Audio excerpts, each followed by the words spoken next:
araw. Yan, try tayong unit.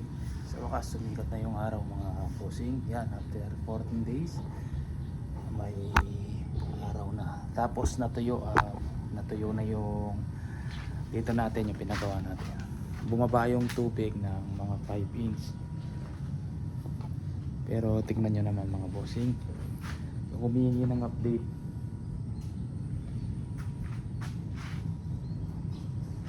hanggang bewang pa.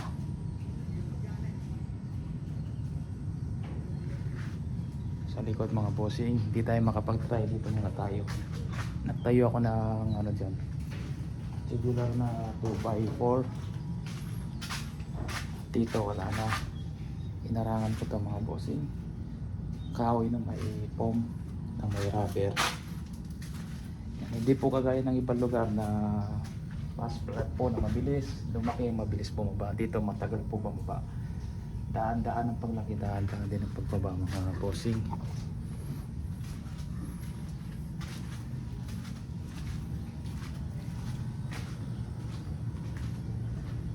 Kadalasan umabot yan ng, bago matuyo talaga to, umabot yan na 6 months bago talaga mawala. Matagal, mababa po yung lugar natin.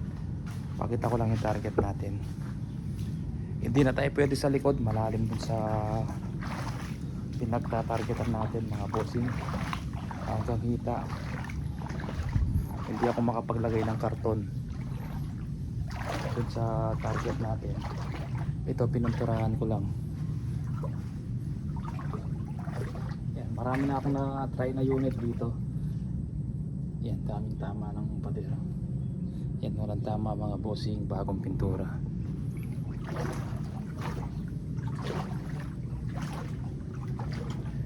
Pinagawa natin. Yan, di pa tapos mga bossing. Lumubog yan ng mga 4 inch. Dalawang araw tapos bumaba na. Pero ito matagal yan mga bossing. Kahit matry natin yung unit ni Sir Clarete, hindi pa natin mapapadala, sarado pa yung JMT. Hindi ko alam kung kailan magbubukas mga bossing. Yan, try natin para sa mga humingi ng update, yung mga nagmamadali. Pinakita ko lang sitwasyon natin. Kahit gusto ko man pong mapadala yung unit nyo, kita nyo naman po, sarado ang JNT, tapos ang gampewang pa po yung tubig dito sa amin. Yan, tornado model Sir Clarete. Yan, try natin sa Micho.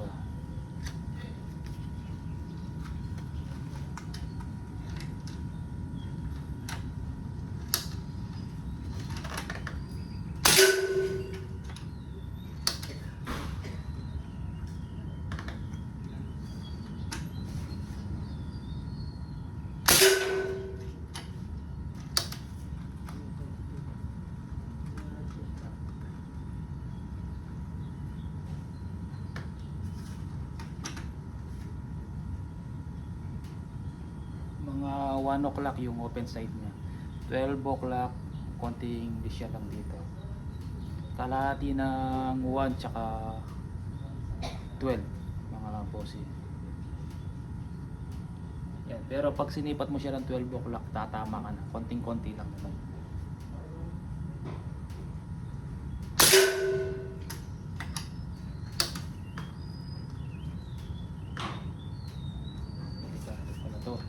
Tumatalsik.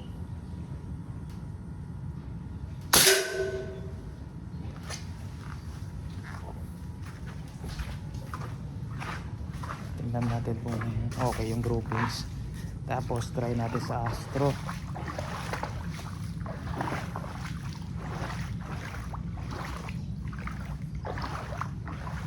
Silaki ng piso mga bossing. Sa Astro natin ito try ngayon. Yan, hindi lang natin alam kung gumagalaw to kada bar natin. Ito yung tama niya mga bossing. 1, 2, 3 yung yan. Ito bakbak lang, nabakbak siya mga bossing. pero hindi naman ganun kalaki yung groupings. Gumawa siya ng 1, 2, 3, tatlong dikit-dikit mga bossing. Yan, ngayon try natin sa Astro, baka mas maganda siya tumama sa Astro.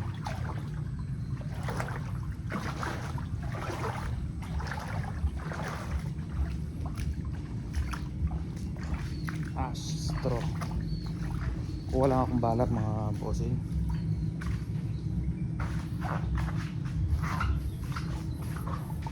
Yeah.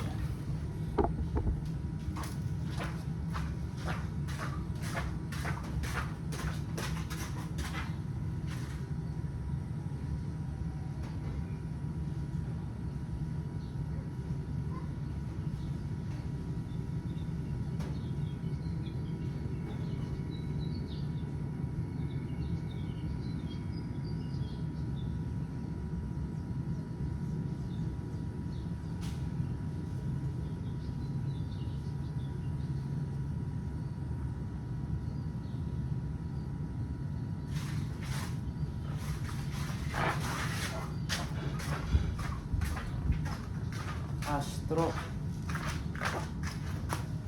Astro, baba natin ng konti.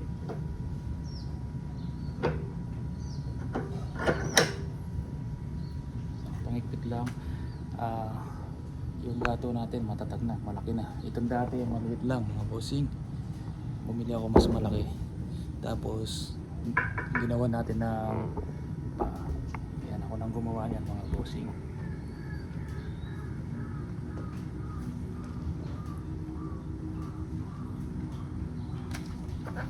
Astro tayo.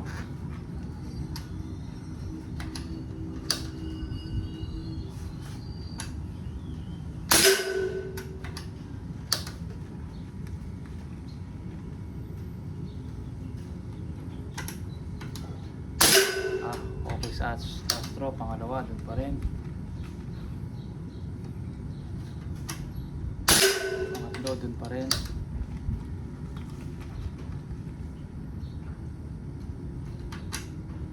Pangapat dun pa rin.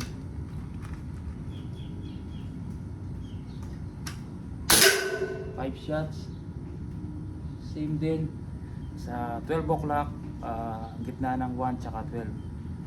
Pero pag 12 o'clock tatama ka pa rin, sipat mo. Okay, tumama sa Astro sir. Isang tama lang oh. Sir Clarete.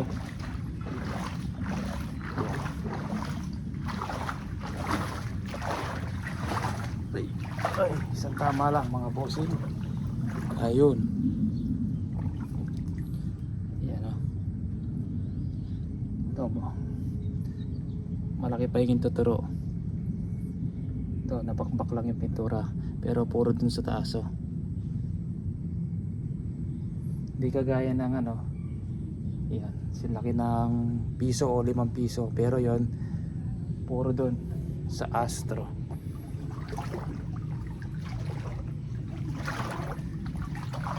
Yan, bumili na nga tayo ng bangka dahil kada labas natin babasa tayo. Napakamahal ng bangka, liit lang, 12 feet, 12.5.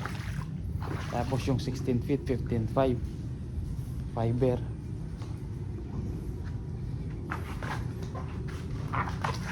Mabuhangin. Ayan, pakita ko lang yung ASPI ng unit nyo sir. Tornado model, manlapat, long tank. Yan, ASPI.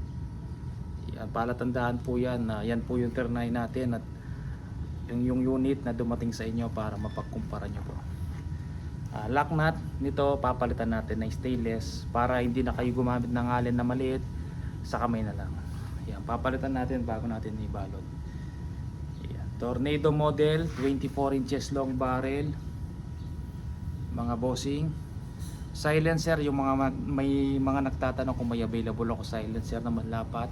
Kahit meron tayo mga bossing, hindi maglalapat sa unit nyo kasi binabawasan po yung dulo ng barrel nito nilalapat kada unit. Kahit sabihin mo 16mm, 18mm yung barrel nyo, meron undersize or oversize, konting alog lang or laki ng barrel nyo, hindi papasok. Mas maganda nilalapat at hawak po ng maker yung unit para po walang alog talaga, kasi pag umalog yan may sayad, magkakaproblema po tayo. Ayan, kailangan fit na fit po siya mga bossing, kaya wala kayong mabibiling isasalpak na lang, pinapasadya po talaga yan. Kung threaded po mas maganda kasi may mga size yung threaded, 1/2x20, 1/2x25. Kung match yung thread, papasok po talaga siya. Yan. Pero yung pasak, hindi po mga bossing, di tugma-tugma yan. Kahit bossing, mayroon ba kayong silencer na pang arms core? Yun. Wala pong ganun mga bossing, pinapasadya lang po siya mga bossing.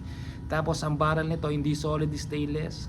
Solid ba, stainless ba yung barrel niyan mga bossing? Hindi, tanso po sa loob yan, nakabalot lang na stainless, slim. Yan, aluminum, tanso, stainless, bolt, bridge bolt, aluminum yung trigger guard, trigger aluminum, tank, stainless, itong beckling or barrel band, aluminum, barrel band, aluminum, tangke, stainless 304, receiver na CO2, stainless solid 304, silencer, aluminum. Iyan. Yung kahoy nito, kamatsili yata. Kamatsili to mga bossy. Ayan.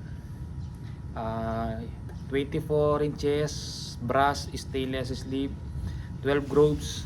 Yung solid steel mga bossing, na ay solid na stainless na barrel pa lang ha, nagkakaalaga na ng mga 18 to 20. Pag local 10 ay 10, mga 10 to 15. Yan, barrel pa lang yon ha mga bossing. Mas mahal pa yung barrel sa unit, kaya hindi po solid na stainless yan, tanso po yan mga bossing, nakabalot lang ng stainless. Kaganda lang ng tanso, kahit pantiksay mo, pag nabasa hindi masisira yung groove o raya ng barrel nyo. Kasi pag steel yan, pag nabasa, kakalawangin yung loob ng barrel, masisira yung raya. Kaya kung pantitiksay nyo, mas maganda tanso yung barrel, tapos naka-sleeve. Kahit hindi siya naka-sleeve, kahit tanso yan na buo solid, walang problema. Tapos yung bala nyo, gandaan nyo po na hindi sasayad yung metal para hindi agad masira yung groove ng unit. Sige po mga bossing. Yeah, may available pa tayong ganito, dalawa na lang mga bossing. PCB, tatry natin dito. Ayan. Dati naman, dito lang tayo nagtatry. Hindi naman sa likod. Ang dami ko nang trinay dito na PCB. Siguro kahit 100 plus, meron na. Tsaka subok ko naman yung mga barrel ko na MSG. Lahat ng unit, MSG po yung barrel, yung mga tactical na MSG na ginagawa natin. Tapos yung mga GC Mag, puro MSG barrel din yung nilalagay ko. Kaya kahit dito natin na-try, para ma-vlog na natin, mabawasan man lang konti, kasi mga 20 plus yun eh. Yung mga iba-vlog natin, dito na lang mga bossing. Yan. Pag dumating sa inyo, nagka-problema, pangit tumama, balik nyo. Pero chinutune naman natin yan, tapos kinokrono natin. Pangit tumama yung unit, kunyari, ternay natin dito. Yan, pakita natin mga bossing, malayo-layo na din yan. Dati nag-aanting ako, dito lang ako nag-zero. Ayoko mag-zero ng malayo. Pag nag-zero ka ng malayo, bumaril ka ng malapit, di ka tatama. Mas okay na mag-zero sa 15 to 20 meters. Yan. Sa pagmalayuan, adjust ka na lang sa lindad. Pangit lang tumama yung unit, kunyari ternay natin dito, ang gandang tumama. Pagdating sa malayo, pangit yung groupings. Ibig sabihin mahina yung unit. Mga gaya na sinubukan ko, hindi ko nababanggitin yung brand. PCP ternay ko dito. Nung ternay ko sa malayo, yung groupings gano'n. Nung krinono ko, 700 fps lang. Yan. Kaya pangit yung groupings kasi mahina. Pag malapitan, maganda yung groupings. Kulang sa power. Yung mga unit natin, kahit dito natin tatry, kirno-chrono natin, at least 850, 800 pataas. Yan ang PCP. Hindi kailangan PCP yung unit mo tapos 700 fps lang. Mahina po yun mga bossing. Kung panganting 800, 850, yan. Magandang tune yan sa PCP. kahit itry mo malayuan, maganda pa rin yung groupings. Depende pa rin sa tune at sa barrel mga bossing. Sige po, maraming salamat po.